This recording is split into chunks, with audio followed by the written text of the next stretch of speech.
शिवसेना प्रमुख माननीय बाळासाहेब ठाकरे यांच्या आशीर्वादाने तसेच धर्मवीर आनंद दिघे साहेब यांच्या आशीर्वादाने महाराष्ट्र राज्याचे उपमुख्यमंत्री तथा मुख्य नेते शिवसेना एकनाथराव शिंदे साहेब तसेच खासदार डॉक्टर श्रीकांत शिंदे साहेब यांच्या आदेशानुसार राष्ट्रीय अध्यक्ष अलीभाई, राष्ट्रीय उपाध्यक्ष अशफाक शहा, महाराष्ट्र राज्य उपाध्यक्ष सुनील मदनुरे पाटील यांच्या शिफारसीनुसार शिवसेना प्रणित शिवसेना शिंदे गटाच्या शिवशक्ती वाहतूक सेना व शिवशक्ती कामगार सेनेच्या नांदेड जिल्हा प्रमुखपदी डॉक्टर एकनाथ पुंडिकराव केरुरकर यांची नियुक्ती करून त्यांना महाराष्ट्र राज्याचे उपाध्यक्ष सुनील मदनुरे पाटील यांनी त्यांना नियुक्तीपत्र दिले।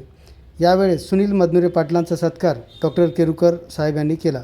यावेळेस आस्वाद हॉटेलचे मालक राजूरकर साहेब तसेच अशोक पांडवलार हे सुद्धा यावेळेस उपस्थित होते। STV 125 news Sunil Madanure Patil, Deglur.